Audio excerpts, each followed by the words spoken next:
વિદ્યાર્થી મિત્ર, આજે આપણે ધોરણ 10 પ્રકરણ 6 ત્રિકોણ માં એક પ્રમેય આવે છે જે બોર્ડમાં મોટા ભાગે આમ તો ઈઝી છે અને પૂછાય છે વધારે. તો આપણે એ પ્રમેય તરફ આગળ વધીશું કે પ્રમેય કયો છે. તો કે ભાઈ ત્રણ પ્રમેય છે 6.6 ચેપ્ટર 6 છે એટલે 6 અને 6 નંબરનો પ્રમેય. આ પ્રમેય અને આના પછીના બે ત્રણ પ્રમેય એવા છે કે જે મોસ્ટ આઈએમપી છે. એટલે આપણા માટે આ મોસ્ટ આઈએમપી છે. પ્રમેય શું છે જરા સમજીએ કે બે સમરૂપ ત્રિકોણોના ક્ષેત્રફળનો ગુણોત્તર, એટલે બે ક્ષેત્રફળ લેવાના, બંનેનો ગુણોત્તર લેવાનો. એકદમ સરળ છે, પ્રમેયથી દૂર ભાગવું નહીં અને રોકડા માર્ક્સ મળશે વિદ્યાર્થી મિત્રો.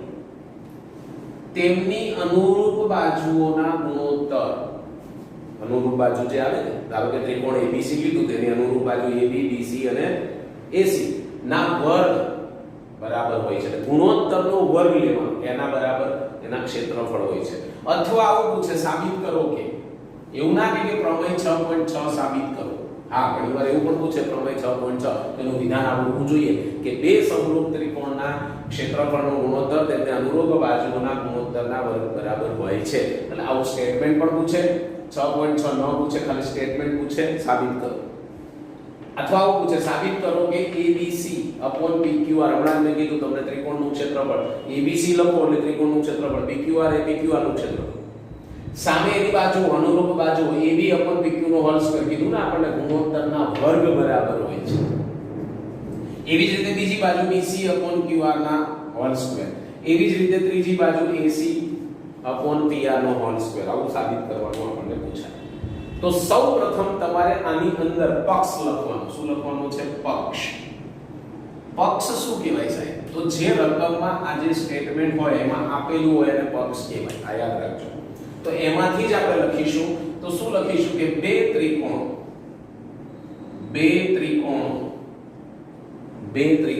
કયા કયા? તો કંઈ પણ તમે નામ આપો. ધારો કે અહીંયા મેં ABC લીધું છે તો અહીંયા ABC એ પ્રમાણે જ લઈશ. કંઈ પણ નામ આપી શકે વિદ્યાર્થી મિત્રો. બે ત્રિકોણો ABC અને ત્રિકોણ PQR સમરૂપ છે. એટલે કે એને સંકેતમાં લખવાનું કે ત્રિકોણ ABC સમરૂપ ત્રિકોણ PQR. આવું લખી શકાય. એ ક્યાં કહે છે? અહીંયા કહે છે બે સમરૂપ ત્રિકોણ. એ આપણો પક્ષ થઈ ગયો વિદ્યાર્થી મિત્રો. બે સમરૂપ ત્રિકોણ એ આપણો શું થઈ ગયો? પક્ષ.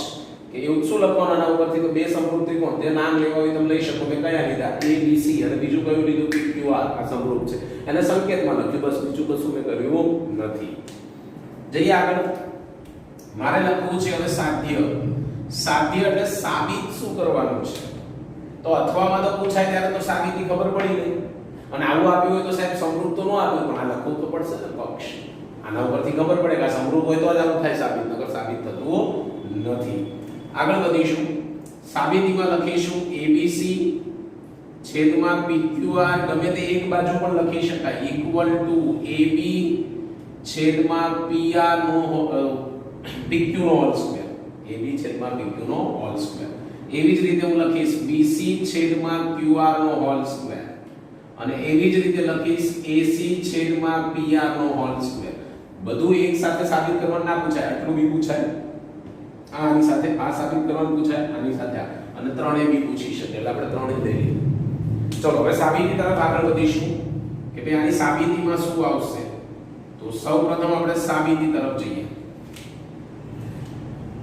પક્ષ, સાધ્ય, સાબિતી, આ ક્રમમાં તમારે લખવાનું છે. તો સૌપ્રથમ સાબિતીની અંદર આપણે લઈશું. તો શરૂઆતનું જે છે એ પણ તમે લખી શકો છો.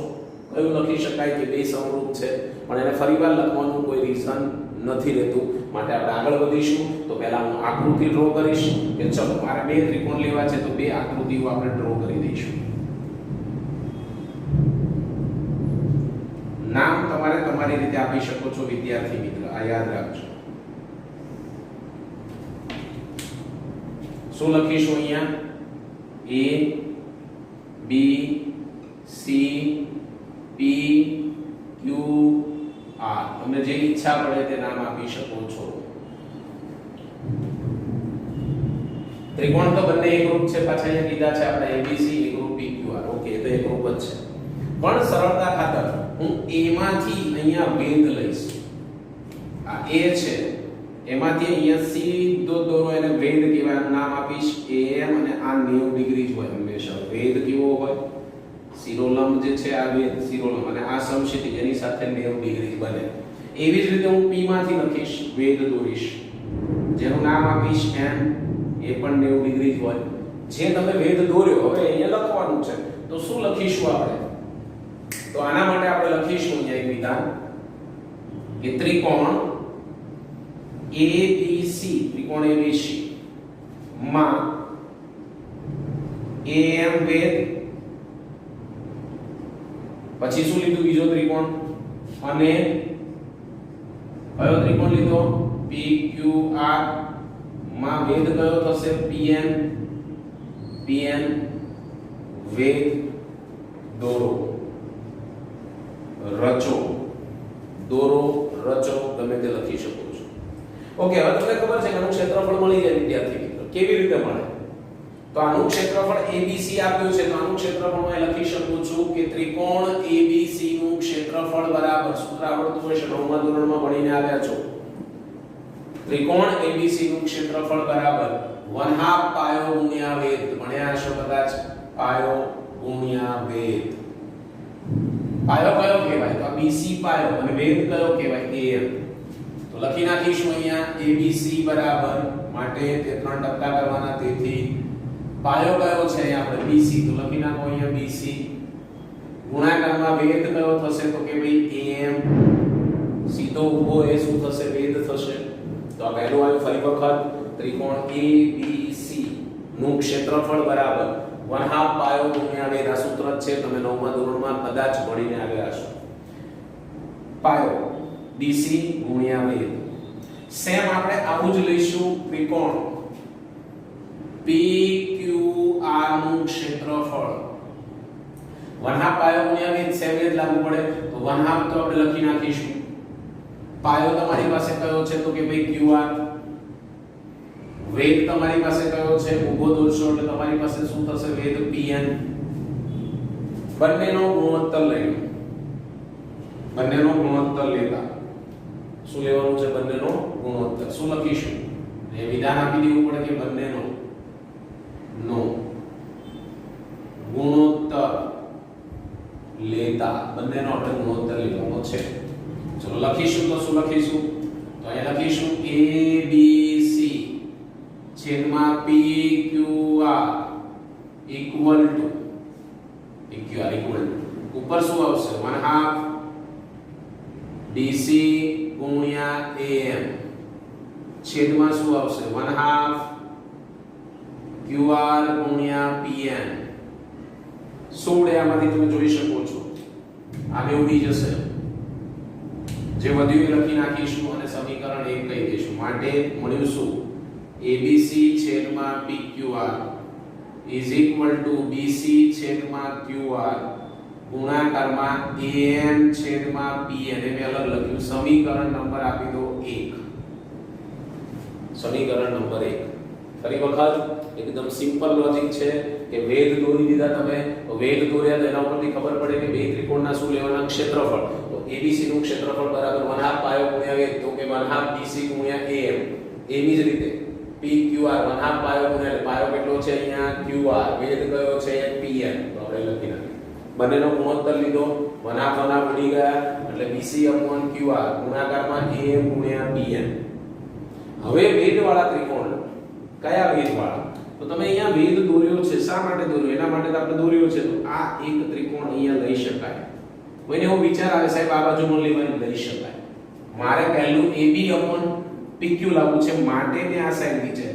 પહેલી સાઈડ જઈશ તો AC છેદમાં આ બાજુ PR. આ બાજુ જે ત્રિકોણ વિચાર્યો તમે આમાં જે વિચાર્યો AMB, એવી જ રીતે PNQ, એવી રીતે ત્રિકોણ લઈ શકો છો. એટલે કેટલા ત્રિકોણ લેવાના છે? બે. એ લાલ અહીંયા બતાવી દીધા છે એ જ પ્રમાણે. તો લખીશું આપણે અહીંયા. તો સૌપ્રથમ શું લખીશું? બે ત્રિકોણ. કયો ત્રિકોણ? તો પહેલો ત્રિકોણ આપણે કયો લીધો છે? એ જ વાળો ત્રિકોણ ABM. છે આપણી પાસે. બરોબર, ઓકે, રેડી. અને બીજો કયો લીધો બાજુમાં?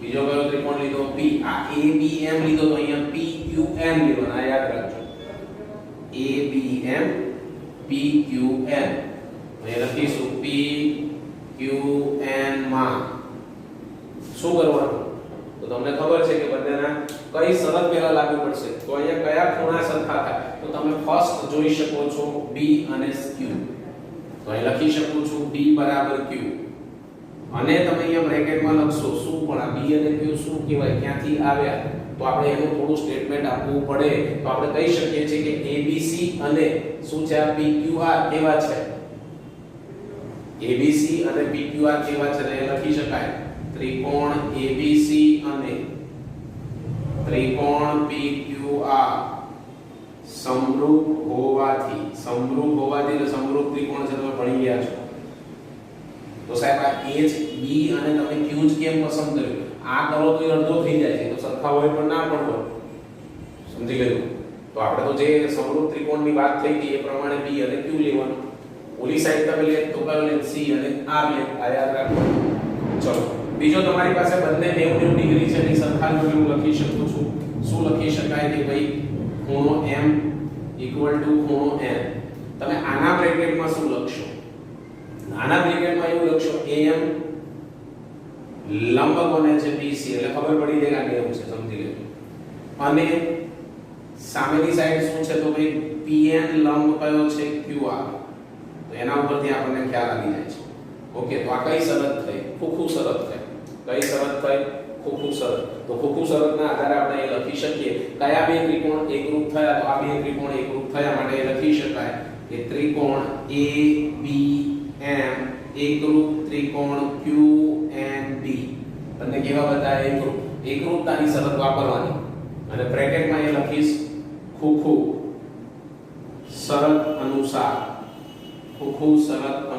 આવું લખી શકાય સિમ્પલ લોજિક છે કશું નથી તૈયાર મેં કીધું એ આ ના ખબર પડે તો વિડિયો બે ત્રણ વાર જોઈ લેવાનું તો બી આવડી જશે અને પછી એને તૈયાર કરી મોઢે લખી નાખવાનું ચલો આગળ વધીશું કયા આપણે લઈશું તો પહેલા કયું લઈશું અહીંયા AM લઈશું કારણ કે તમારી પાસે અહીંયા AM શોધવો છે અને છેદમાં PN તો સામે PN આવી જશે જોઈ શકો છો તમે આવી જાય છે ને ઓકે તો લખીશું શું લખીશું કહો તો કે ભાઈ AM છેદમાં PN ઓકે તમારે પહેલું સાબિત કરવું છે AB PQ તો હું અહીંયા AB લઉં ને તો અહીંયા લખીશ AB છેદમાં PQ સમીકરણ નંબર આપી દો 2 ઓકે આગળ વધીશું અહીંયા સુધીનો કાર્યક્રમ પૂરો થયો પહેલા શું લીધા તો પહેલો ટોપિક યાદ રાખવાનો બંનેના ક્ષેત્રફળનો ગુણોત્તર પછી ABM અને AQN એ બંનેના ખૂણાના આધારે પછી M ના પણ સમરૂપતાની શરત વાપરી ખોખું શરત અનુસાર